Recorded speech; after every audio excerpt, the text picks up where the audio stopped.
అంతాకి తిరిగి స్వాగతం. ముందుగా అందరికీ వందే మాతరం. ఈ గీతం స్వాతంత్రోద్యమంలో ఓ ఉద్యమ స్ఫూర్తి, ఉద్యమకారులకి ఒక ఆపన్న హస్తం. మరి ఇటువంటి గీతానికి ఇప్పుడు 150 సంవత్సరాలు పూర్తయింది బంకిం చంద్ర చటర్జీ రాసి. ఒక్కసారి చరిత్రలో చూస్తే బ్రిటిష్ వారికి ఎదిరొడ్డి నినదించింది వందే మాతరం.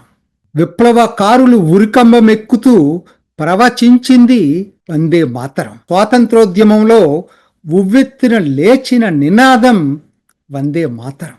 స్వాతంత్రోద్యమంలో ప్రతి సమావేశానికి ముందు పాడినటువంటి గీతం వందే మాతరం. ఎంత చెప్పుకున్నా తక్కువ అండి. అసలు ఆ ఆ సాంగ్, ఆ గీతంలోనే ఆ దేశభక్తి ప్రేరేపిత మన భూమాతకి మనం ఇచ్చేటువంటి గౌరవం, భారత్కి. మరి దీన్ని కూడా వివాదం ఎందుకు చేస్తున్నారో నాకైతే అర్థం కాదు. వివాదం చేయాల్సినటువంటి అవసరం ఏముంది? ఒక స్వాతంత్రోద్యమంలో భాగమైనటువంటిది. స్వాతంత్రోద్యమాన్ని, వందే మాతరాన్ని విడదీసి చూడలేం మనం. నేను చెప్పలది, మరి గాంధీజీ చెప్పాడు, రవీంద్రనాథ్ ఠాగూర్ చెప్పాడు, మౌలానా కలాం ఆజాద్ చెప్పాడు. ఒక్కరు కాదు, ఇద్దరు కాదు, అందరూ కూడా. అందుకనే అది నేషనల్ సాంగ్, జాతీయ పాటగా గుర్తించారు. సరే, అది ఒక అంశం పక్కన పెట్టండి. అసలు దీంట్లో మతం ఏంటో నాకు అర్థం కావట్లేదు. ఓకే, మీరు 1937లో కత్తిరించిన వందే మాత్రం అదైనా మీరు యాక్సెప్ట్ చేయాలి కదా. ఇప్పుడు మతం అనే దానికి అర్థం లేదు. గాంధీ రామరాజ్యం కావాలని కోరుకున్నాడు, దాంట్లో మతం చూస్తారా? బాలగంగాధర్ తిలక్ స్వాతంత్రోద్యమానికి ప్రేరణగా గణేష్ యాత్రల్ని ప్రోత్సహించాడు, మతం చూస్తారా? అవి మత చిహ్నాలు కాదండి, మన సాంస్కృతిక వారసత్వ చిహ్నాలు. ఒక్కసారి ఈ భారతదేశంలో ఇలా మాట్లాడే అందరూ కాదు, ముస్లింలు అందరూ మాట్లాడట్లేదు, ఒక సెక్షన్ ఆఫ్ ముస్లిమ్స్ మాట్లాడుతున్నారు. ఎవరు? జమ్మూ కాశ్మీర్లో ముస్లిం సంఘాలు, మన దగ్గర ఉన్న ఓవైసీ, లేకపోతే సమాజ్వాదీ పార్టీలో ఉన్నటువంటి ముస్లిం నాయకులు, వీళ్ళందరికీ నేను నా విన్నపం ఒక్కటే.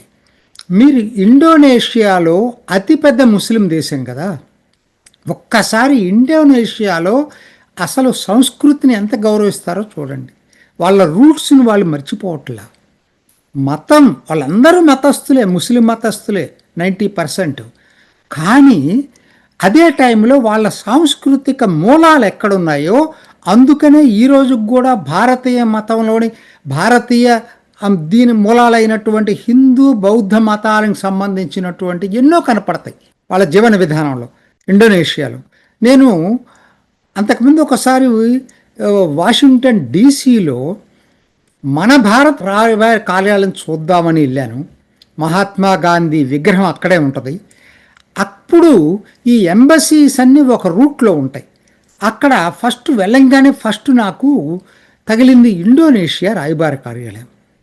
ఇండోనేషియా రాయబార కార్యాలయం ముందు నేను ఎంత ఆశ్చర్యపోయానంటే, గాడెస్ సరస్వతి విగ్రహం ఉంటుంది.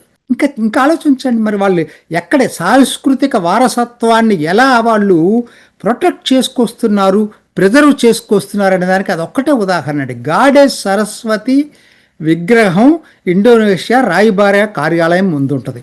మరి 90% ముస్లిమ్స్ ఉన్నటువంటి దేశం. మన వాళ్ళకి ఎప్పుడు అర్థమవుతుంది అసలు ఈ తేడా? తెలియపోతే ఎట్లా నాకు అర్థం కాదు. ఒక మాతృభూమిని పొగిడితే, మాతృభూమిని దైవంగా మాట్లాడితే అంత మాత్రాన ఏదో ఇంకొక మతాన్ని కించపరిచినట్ట. ఎక్కడి నుంచి ఎక్కడికి వెళ్తున్నాం అసలు మనం? నాకైతే అసలు ఏమి అనాలో అర్థం కావట్లేదు. భారత్ మాతాకి జై అనంత మాత్రాన అది ఏదో ఒక మతానికి వ్యతిరేకమైనట్ట. ఎందుకు ఇలా ఆలోచిస్తున్నాం మనం? ఎవరో ఇప్పుడు జిన్నా ఆలోచించాడంటే ఆయనకేందంటే అప్పుడు రాజకీయ, అసలు ఆయన మతమే పెద్ద లెక్కలేదు, అసలు మతాన్ని ఎప్పుడు పాటించిన వ్యక్తి ఆయన దాన్ని రెచ్చగొట్టుకున్నాడు, కావాలని రెచ్చగొట్టాడు. ఇక్కడ ఉన్నటువంటి వాళ్ళకి ఏమైంది? భారత్లో ఉండిపోయినటువంటి వాళ్ళకి ఈ మాతృభూమిని ప్రేమించాలి కదా, అందుట్లో భాగమే కదా ఈ పాట. వందే మాతరం అంటే అర్థం ఏంటి? దాన్ని ఇంత చిలవల పలవలు చేసి చూడాల్సినటువంటి అవసరం వస్తుంది? ఆ రోజు ముస్లింలకి కాంప్రమైజ్ అయ్యి వందే మాతరంలో 2 స్టాంజాసే ఉంచుకున్నారు, మిగతా 4 స్టాంజాస్ తీసేశారు. 1937లోనే జరిగింది ఇది. సరే, కాంగ్రెస్ సంగతి తెలిసిందే, ఎందుకంటే 1916లోనే రాజీ పడ్డారు ముస్లిం లీగ్ తోటి. బ్రిటిష్ వాళ్ళు విభజించడానికి పెట్టిన సపరేట్ ముస్లిం ఎలక్టరేట్స్ని 1916లో లక్నో ఒప్పందం పేరుతోటి కాంగ్రెస్ ముస్లిం లీగ్ కలిపి ఒక ఒప్పందం చేసుకున్నాయి. ఆ రోజే వీళ్ళకి ఎటువంటి ఆలోచనలు ఉన్నాయో మనకు అర్థమవుతూ ఉంది. సరే, ఏది ఏమైనా ఆ కత్తిరించిన వందే మాతరాన్ని పలకటానికి కూడా ఇవాళ అభ్యంతరకరం. ఇది మరి బాధాకరంగా ఉంది. ఆ 2 స్టాంజాస్ కూడా మేము పలకం. మరి ఇతర దేశాల్లో మరి ఇవన్నీ ఎక్కడ పోతున్నాయి? అమెరికాలో యూనిఫామ్ సివిల్ కోడ్ ఉంది, అక్కడ ఇవన్నీ మాట్లాడరేంటి? మరి భారత్లోనే ఎందుకు మాట్లాడతారు ఇక్కడ ఇవన్నీ ఇట్లా? నాకైతే అర్థం కావట్లేదు. అంటే భారతే అన్నిటికీ ఒక ఇదైపోయింది ఇవాళ. ఇవాళ అసలు నాకు ఒకటే గుర్తుకొస్తుందండి, జాతీయ స్వాతంత్ర గీతం. అసలు నిజంగా చెప్పాలంటే స్వాతంత్రోద్యమంలో ప్రతి ఒక్క నోట పలికింది వందే మాతరం అండి. సహజంగా అదే జాతీయ గీతం కావాలా అంటే నేను జనగణమన్న చిన్నబుచ్చట్లేదు. రవీంద్రనాథ్ ఠాగూర్ యొక్క రచనలు అన్ని అద్భుతమైనటువంటి రచనలు, జనగణమన కూడా. దాని గురించి నేను మాట్లాడట్లా, ఎందుకంటే జనగణమన అనేది ఆ రోజు ప్రతి ఒక్కరు పాడుకున్నది కాదు, ప్రతి ఒక్కరూ నోట పాడుకున్నటువంటిది వందే మాతరం. మీకు మొత్తం 6 స్టాంజాస్ మీకు పెట్టడం ఇష్టం లేకపోతే మీరు ఆమోదించిన 2 స్టాంజాస్ ఏదైతే ఉన్నాయో అదే జాతీయ గీతం చేసి ఉండాల్సింది కదా. నాకు ఇది ఒక్కటి మళ్ళీ ఇంకొకటి గుర్తుకొస్తుంది. ఏంటంటే దీని గురించి ఆలోచిస్తూ ఉంటే, గాంధీజీ విగ్రహాలు ప్రతి ఊళ్ళో ఉంటాయి, అందరికీ తెలిసిందే. దాంట్లో కూడా అందరం కూడా గౌరవించాలి దానికి, జాతిపిత మహాత్మా గాంధీ.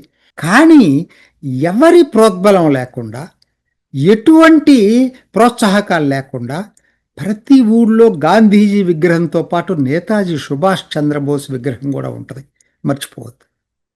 అంటే అది ప్రజల గుండెల్లో నుంచి వచ్చినటువంటిది. అటువంటిదే ఇది కూడా. జనగణమనకు గౌరవం ఉంది మనకి, వందే మాతరాన్ని అగౌరవపరచడాన్ని మాత్రం భరించలేం. ఇది ప్రతి ఒక్కరి నోట జాతీయ గీతం అండి. కోర్స్ మీరు సాంకేతిక పరంగా జాతీయ గీతం అనకుండా జాతీయ పాట అంటున్నారు, ఏదైనా అది కూడా రాజ్యాంగం ఒప్పుకున్నదే కదా 1950లో జాతీయ పాట అనేది కూడా. ఎందుకు ఇలా ఆలోచన? మనం ఇంత దిగజారిపోతున్నాం రోజు రోజుకి. దేశభక్తియుత వందే మాతరం విషయంలో కూడా మనకు వివాదాల. నిన్న జరిగిన ఉత్సవం ఇందిరాగాంధీ ఇండోర్ స్టేడియంలో వందే మాతర ఉత్సవాన్ని ప్రారంభించారు. అది సంవత్సరం పాటు కొనసాగుతుంది. సంవత్సరం వారికి ఉత్సవాలు ఉన్నాయి వందే మాతర గీతం కోసం. అందులో నిన్న ఒకటి చాలా చాలా హృదయానికి హత్తుకుంది.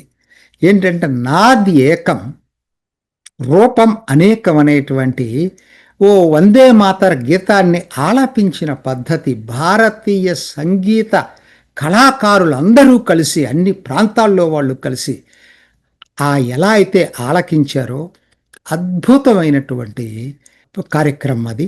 ప్రతి ఒక్కరు చూడండి, యూట్యూబ్లో దొరుకుతుంది అది. నాది ఏకం రూపం అనేకం. మొత్తం ప్రోగ్రాం చూడగలిగితే 1 అవర్ పైన ఉంది. కనీసం ఈ బిట్టు వందే మాతరాన్ని గురించి, భారతీయ సంగీతాన్ని గురించి, అందుట్లో ఉన్న అన్ని వాయిద్యాలు ఉపయోగిస్తూ అద్భుతంగా పాడే వందే మాతర గీతం. ఏదైనా అందరం వందే మాతర ఉత్సవాల్ని స్వాగతిద్దాం, ఆస్వాదిద్దాం, జరుపుకుందాం. మరొక్కసారి స్వాతంత్ర స్ఫూర్తిని గుర్తు చేసుకుందాం. వందే మాతరం. ఇది ఈనాటి రామ్ టాక్. ఇంకొక ఎపిసోడ్లో మళ్ళీ కలుసుకుందాం. నమస్తే. చూసారు కదండి, మరి ఈ వీడియో కనుక మీకు నచ్చినట్లయితే ఒక లైక్ కొట్టేసి మీ అభిప్రాయాన్ని కూడా కామెంట్ బాక్స్లో తెలియజేస్తూ ఇలాంటి ఇంట్రెస్టింగ్ అప్డేట్స్ కోసం మా ఛానల్ని సబ్స్క్రైబ్ చేసుకోండి.